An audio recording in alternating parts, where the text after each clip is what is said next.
तो का हाल बा भाई लोग, उम्मीद करते कि सबको अच्छा बोलो और हमेशा अच्छा रह के चाहिए। तब भाई लोग आज हम पहले वाला बानी आज हम रोस्ट करे वाला बानी कंडम पुत्र के, अब मतलब कोठा पुत्र के, मतलब अखिलेश कश्यप के। तब भाई लोग ऐसे कहते हैं अपना कान में ईयरफोन लगा लो काहे से कि आज के वीडियो को ज्यादा ही गाड़ फार रखेला। भाई लोग देखो लो स्टार्टिंग में ज्यादा बकचोदी ना करम, सीधा पॉइंट पे आवत नहीं। तो भाई लोग देखो लो तोनो से पहले ही एक बार कहनी और एक बार कहनी तो ईयरफोन लगा लो काहे से कि वीडियो में कुछ ज्यादा ही माई बहनों खेला बा। और भाई लोग तोनो से हम पर रिक्वेस्ट बावे, अगर हमारा वीडियो देख के अच्छा लगे तो प्लीज चैनल के सब्सक्राइब जरूर कर लियो और वीडियो के लाइक कर दियो। कैमरामैन चल वीडियो लगा। हम जब दिखाई तो अकेला में कदर मिलेगी देखना कोई। ए अखिलेश भैया तू कौन चीज दिखा दे भौजी के अकेला में हो कि भौजी देखे ना पाई अपन करिका गोड़िया। आप हमको बोल रहे हो कि गमार जाहिल, हमारा ज्यादा पढ़ल लिखल हो ना ए अखिलेश भैया तहरा इतना पढ़े लिखल कहवा के भोजपुरी इंडस्ट्री में बावे। सबसे ज्यादा तो तू ही पढ़ल लिखल बाड़ा, पढ़ लिख के झाट उखाड़ लेला। गाना चोरी, कंट्रोवर्सी और जातिवाद, एकरा अलावा तक तू कैले कौन चीज बड़ा, बस तू हमरा के ई बता द। और भाई लोग हम लोग से भी पूछते नहीं हम, अगर तुम लोग को पता हुई तो कमेंट करके जरूर बताइए कि कौन चाह तक उखड़ ले बड़न, जातिवाद, गाना चोरी और कंट्रोवर्सी के अलावा। बैठा के 2 घंटा केमिस्ट्री पढ़ाई, 2 घंटा। अच्छा तब भौजी के अपन आगे बैठा के 2 घंटा ले उनकर झाट छिलब, मतलब केमिस्ट्री पढ़ेब। हम तो जानिए के का जाने भौजी के आगे बैठा के अपन हथियार दिखा देबा का भौजी डरा जी, जैसे कि तू पहले बा कहला के तारा का अकेले में ऐसा एगो सामान दिखा लेम के तू देख ना पेबू।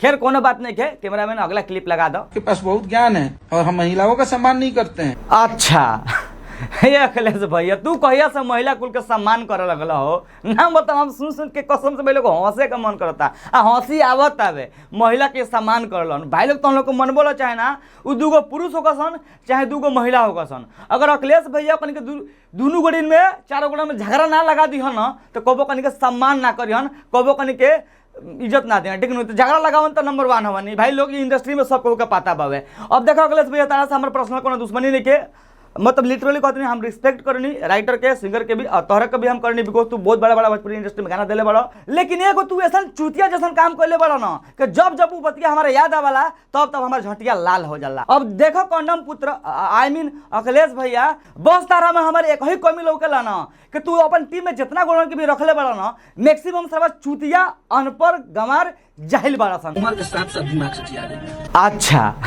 उम्र के साथ साथ दिमाग सठिया गइल बा ना के करे भैया, तहार ना जरा कहत रहो कर ना भाई लोग हमारे सन का लागल वैसे हम पूछ देनी हो कहीं से के भैया जी सन का पहले ना रहन, ठीक बा इतना लाइव भी ना हन, इतना के अंडसन के बारे में बोलत ना रहन, पता ना कौन सरवा इनकरा के का सिखा देले बाबा का फट से लाइव बाजत रहन, फटाक तना के ऑनलाइन कोनो ना कोनो कुछ बोले लागत रहन, ओही से कोनो आवत रहन मुंह उठा के इनकरा का पेल के चल जात रहन। आई बेचारा कुछ करे नहीं कर सकता ना, मतलब का जरूरी बाबे कोनो आटू झाटू का बात मान के ओकनी के कहला में तारा वीडियो बनावल, तारा के कोनो के रिप्लाई देवल, का जरूरी बाबे भाई। तू एगो खुद एगो इतना बड़का राइटर बड़ा, तारा इतना बड़ा नाम बाबे, केहू भी तारा का कंडम पुत्र कह देला, मतलब अखिलेश कश्यप के नाम से तू फेमस बड़ा, मतलब का जरूरी बाबे।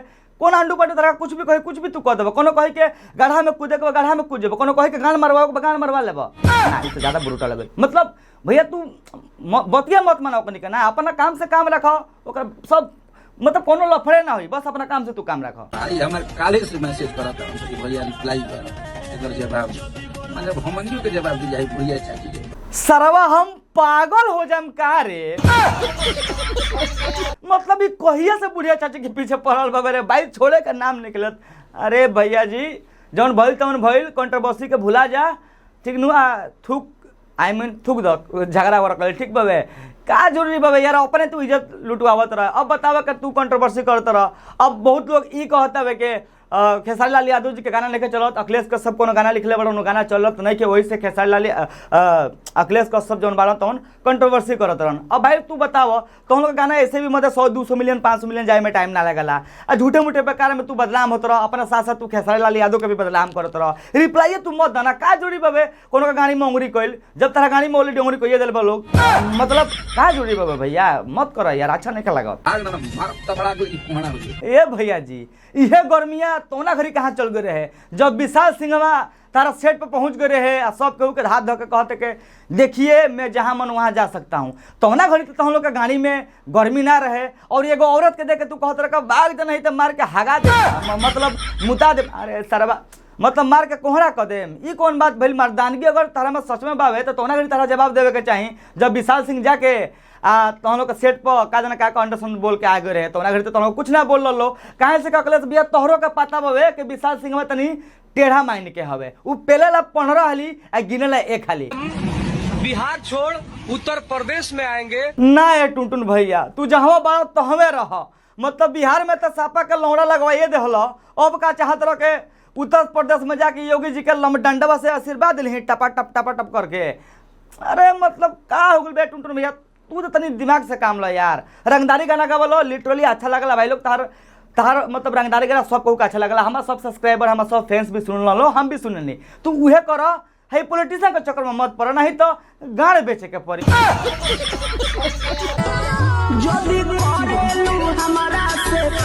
जब करेलू हमारा से प्यार तो हर लड़का से करेली सन तो ओकरा से कौन चीज फैल बावे आगे कौन चीज कहल चाहत रह कह।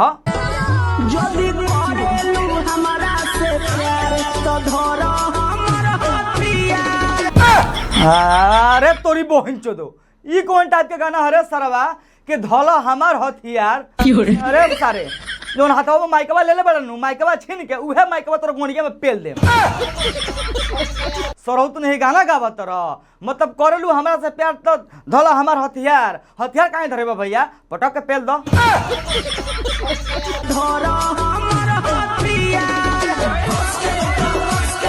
वाह वाह वाह वाह वाह वाह का मतलब भैया जी का डांस के स्टेप बाबे देखत रहो भाई लोग के डांस सीखे खातिर न प्रभु देवा के पास जाएगा पड़ी धर्मेश सर के पास जाएगा पड़ी भोजपुरी इंडस्ट्री में क्यों ना सिखावे सके ना मतलब एक बार तनी लोग देखो यार का भैया डांस के स्टेप मारत रहन आ हितवा गाना कौन से कहले बे धला हमार हथियार आ बैकग्राउंडवा से का म्यूजिक आवत रह लवे के कस के धर अरे सर तू नहीं तू कस के धरवा ल आ पोस्को लगवा ला अपना पर ओकर बाद तारा पता चली सब गाना गावल सब रंगदारी तारा गाने में खोज जब लाग जे एक ब्रेक तो बुझाई करना। बाकी बार देखो आज के वीडियो यहीं खत्म करते हैं। आई होप कि तुम लोग वीडियो देखा अच्छा लगा वीडियो देखा अच्छा लगे तो प्लीज वीडियो को लाइक कर दियो अच्छा ना लगा वीडियो को डिसलाइक भी कर सकते रहो। और भाई लोग ये वीडियो बॉक्स एगो मनोरंजन मजाक खातिर बनावल गए रहा केहू भी दिल पर ना ले ली केहू भी दिल पे ना ली। वैसे भी हम अपन हर वीडियो में डिस्क्लेमर मारे नहीं कि वीडियो बस मनोरंजन मजाक खातिर बनावल गइल बा तो केहू के हम दिल से हेट ना करनी आ तो लोग जाके हेट मत दियो लोग केहू के कहीं से बस हम तो लोग हंसावे खातिर ही वीडियो बनावनी। बाकी वीडियो अच्छा लगा देख के तो भाई प्लीज प्लीज प्लीज लाइक जरूर कर दियो। और सबसे इंपॉर्टेंट बात में भाई लोग एकदम रिक्वेस्ट बाबा यार चैनल पर हमारे 1 लाख सब्सक्राइबर होखे ला बड़ा तो फट से करवा दो यार जालो सब्सक्राइब कर लो नीचे कहीं रेड कलर का बटन लोग थे सब्सक्राइब मार लो यार मार के बेल आइकन कॉल में प्रेस कर दियो ताकि हम जब भी नौतन वीडियो अपलोड करम सबसे पहले तो हम लोग के मिल जाए। और भाई लोग ओकरा से एगो इंपॉर्टेंट बात हमारे इंस्टाग्राम जौन पहले का रहा तवन तो थोड़ा उड़िए गई बाबे नौतन एगो इंस्टाग्राम आईडी खोल ले बनी तो प्लीज डिस्क्रिप्शन में लिंक में हमारे इंस्टाग्राम आईडी के जाके ओकरा का फॉलो जरूर करिए कहीं से बहुत कम अभी फॉलोअर बढ़ाना हमारे इंस्टाग्राम पर प्लीज डिस्क्रिप्शन जाके एक बार जरूर चेक कर लिया। मिलेंगे बस नेक्स्ट वीडियो में तब तक के लिए बाय।